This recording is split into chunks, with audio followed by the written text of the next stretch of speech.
Hello, everybody. It's Dark Side Phil. I need that money to pay my bills, the electric bill, the internet bill. Stupid fucking trolls, man. I just want to chill. I rock back and forth on the X and Y axis. Tip me so I could catch up on back about a story that I never thought I would hear. It's so weird. So you guys know all about the amount of online harassment and things that I go through. You know, because you see it, right? You're literally seeing it in the chat right now, right? Like, I don't have to over exaggerate or anything. You guys see what happens here on a daily basis with shitheads, right? Okay, fair enough. You see it firsthand. So, here's a news story. All right, you ready for this? I'm going to read it word for word from The Telegraph. This is a UK news service, but there's articles about this all over the internet, but this was the one that I liked. In Japan, listen to this. They have made insults punishable by up to a year in prison under a new cyberbullying law. An online insult as mild as calling someone an idiot could fall under this new draconian legislation.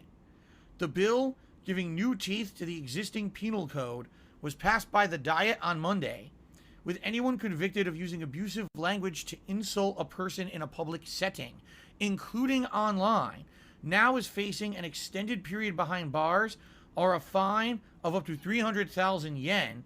I think here they're saying that's the equivalent of 1,839 pounds.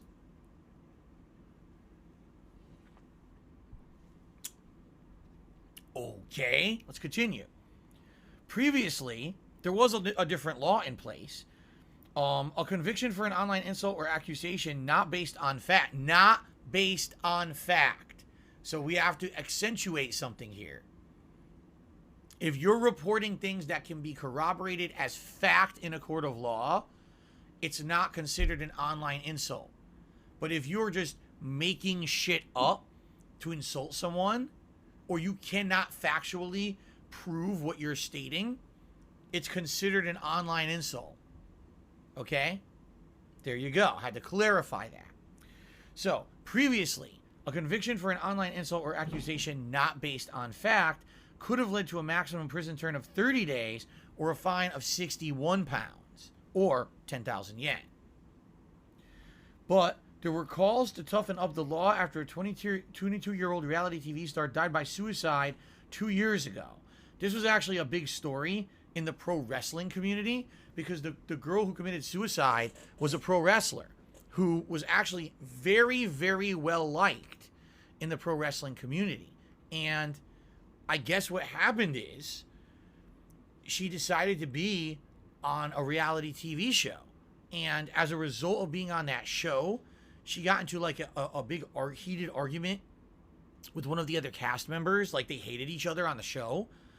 And people decided to systematically start harassing her in real life. It wasn't just, oh, it's drama for the show. Like, online, she was completely destroyed by online harassment and trolling because she was, I guess, having arguments with another cast member that everyone liked. I don't know. I didn't see the show, so I don't really understand the situation. But I guess the show made her look bad, and then everyone online just decided to attack her. And it got so bad, like, she couldn't get away from it. I mean, keep in mind, she's a wrestler. So if you're a pro wrestler, you have to have an online presence. You have to have bookings. What if every time you try to get booked, someone harasses the shit out of the venue you're trying to get booked for, saying, don't book that person, they're scumbag, look at the reality show, right? I mean, I hate to say it. Look what happens with me whenever I try to get involved in something positively. Oh, I can get a new sponsorship? Nope. The sponsor gets harassed with a bunch of online shit that's not based on fact. But does that sponsor want to bother with me? No. So imagine if your livelihood depends on being booked at shows and you can't get booked because of online bullies. Apparently it got so bad that she committed suicide. This is fucked up beyond belief, okay? Now, this is, man, you want to talk about a situation that's a horrible situation. Because you could draw parallels to other things here in the States. I mean, a lot of people said when Etika passed away a few years ago, that even though you can't draw a direct correlation, that's very possible that online bullying had a factor in why he also chose to take his own life. So people have been talking about this for many years. And, how is the Wild West, how is the internet allowed to be a Wild West for this kind of stuff? Because if you think about it, in real life, can people get away with this shit? Is there bullying at school and shit? Yes. But can someone systematically harass you in person, physically? No. They'll go to jail. Someone cannot come up to your face and start yelling in your face and start grabbing you and doing shit to you. They can't do that. That's illegal. You go get arrested, right? But online, it just seems like everything's fair game. Websites like YouTube and Twitch take an attitude that's hands off. Well, we're not going to do anything about it because technically we don't want to get rolled up into any kind of legal aspect of anything. So if you think someone's bullying you with defamatory videos or saying nasty things on stream, you have the right to try to flag that. But then eventually what's going to happen is we're going to say, well, you're going to sue them for it, because unless you are, we're not going to take their content down. That's the stance these places take, right? So the question is, what do you do? Well, in Japan, for 2 years, there's been a giant campaign to do something, and the law finally said, we're doing something. Now, here's the problem, right? Is exactly what they said in this article is correct. The way that this law will be enforced is going to be very interesting because, it sounds very draconian. So basically anyone online who says someone's an idiot or insults someone, in Japan that is, by the way, because obviously if you're outside of Japan, you're not going to be subject to their local laws. But yeah, if you're living in Japan and you're saying stuff to someone online, you could actually be fucking arrested because of this new law. Okay?